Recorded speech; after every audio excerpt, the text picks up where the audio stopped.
आज मैं आकांक्षा गुरु बहन आप लोगों को श्री वाल्मीकि रामायण का अयोध्या कांड का 94वां सर्ग सुनाती हूँ, जिसमें श्री राम का सीता को चित्रकूट की शोभा दिखाना है। गिरिवर चित्रकूट श्री राम को बहुत ही प्यारा लगता था। वे उस पर्वत पर बहुत दिनों से रह रहे थे। एक दिन अमरतुल्य तेजस्वी दशरथ नंदन श्री राम विदेह राजकुमारी सीता का प्रिय करने की इच्छा से सदा तथा अपने मन को बहलाने के लिए भी अपनी भार्या को चित्रकूट की विचित्र शोभा का दर्शन कराने लगे। मानो देवराज इंद्र अपनी पत्नी सची को पर्वतीय सुषमा का दर्शन करा रहे हों।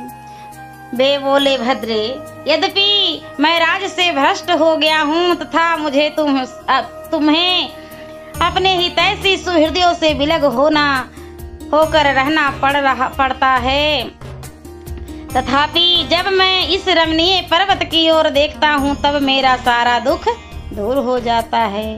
राज का ना मिलना और सुहृदयों का विछोह होना भी मेरे मन को व्यथित नहीं कर पाता है। कल्याणी, इस पर्वत पर दृष्टिपात तो करो। नाना प्रकार के असंख्य पक्षी यहाँ कलरव कर रहे हैं। नाना प्रकार के धातुओं से मंडित इसके गगनचुंबी शिखर मानो आकाश को वेध रहे हैं। इन शिखरों से विभूषित हुआ यह चित्रकूट कैसी शोभा पा रहा है।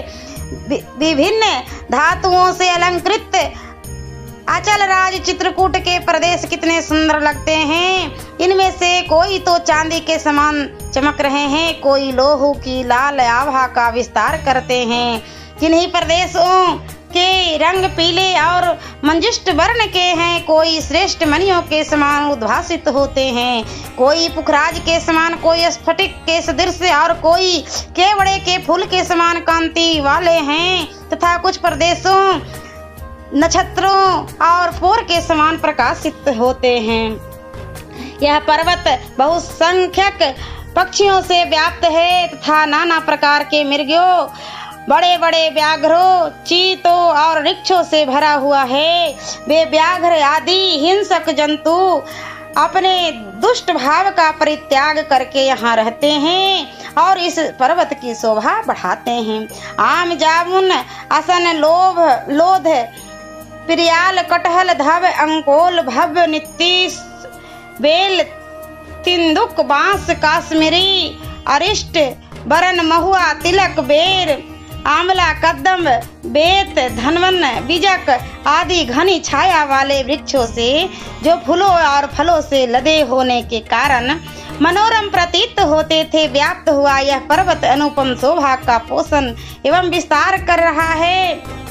इन रमणीय शैल शिखरों पर उन प्रदेशों को देखो जो प्रेम मिलन की भावना का उद्दीपन करके आंतरिक हर्ष को बढ़ाने वाले हैं। वहाँ मनस्वी किन्नर दो एक साथ होकर टहल रहे हैं। इन किन्नरों के खग पेड़ों की डालियां में लटक रहे हैं। इधर विद्याधरों की स्त्रियां को मनोरम क्रीड़ा स्थलों तथा वृक्षों की शाखाओं पर रखे हुए उनके सुंदर वस्त्रों की ओर भी देखो। उनके ऊपर कहीं ऊंचे से झरने गिर रहे हैं, कहीं जमीन के भीतर से सोते निकले हैं और कहीं कहीं छोटे छोटे स्रोत प्रवाहित हो रहे हैं। इन सब के द्वारा यह पर्वत मध्य की धारा बहने वाले हाथी के समान शोभा पाता है।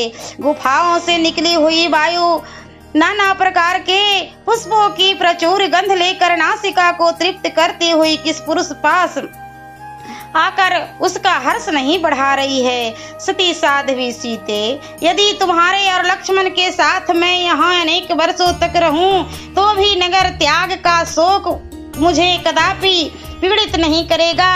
भामिनी, बहुतेरे फूलों और फलों से युक्त तथा नाना प्रकार के पक्षियों से सेवित इस विचित्र शिखर वाले रमणीय पर्वत पर मेरा बहुत मन लगता है। प्रिय, इस वनवास से मुझे दो फल प्राप्त हुए हैं, दो लाभ हुए हैं। एक तो धर्मानुसार पिता की आज्ञा का पालन रूप ऋण चुक गया और दूसरा भरत भाई का प्रिय हुआ। विदेह कुमारी, क्या चित्रकूट पर्वत पर मेरे साथ मन वाणी और शरीर को प्रिय लगाने वाले भांति भांति के पदार्थों को देखकर तुम्हें आनंद प्राप्त होता है। रानी, मेरे प्रपितामह मनु आदि उत्कृष्ट राजर्षियों ने नियम पूर्वक किए गए इन वनवास को ही अमृत बतलाया है। इससे शरीर त्याग के पश्चात परम कल्याणकारी का प्राप्ति होती है। चारों ओर इस पर्वत की सैकड़ों विशाल शिलाएं शोभा पा रही हैं, जो नीले, पीले, सफेद और लाल आदि विविध रंगों से अनेक प्रकार की दिखाई देती है। रात में इस पर्वतराज के ऊपर लगी हुई सहस्रों औषधियां अपनी प्रभा संपत्ति से प्रकाशित होती हुई अग्नि शिखा के समान उद्भासित होती है। भामिनी, इस पर्वत के कई स्थान घर की भांति दिखाई देते हैं और कई स्थान चंपा, मालती आदि फूलों की अधिकता के कारण उद्यान के समान शोभित होते हैं, तथा कितने ही स्थान ऐसे हैं जहां बहुत दूर तक एक ही शिला फैली हुई है। इन सब की बड़ी शोभा होती है। ऐसा जान पड़ता है कि यह चित्रकूट पर्वत पृथ्वी को फाड़कर ऊपर उठ आया है।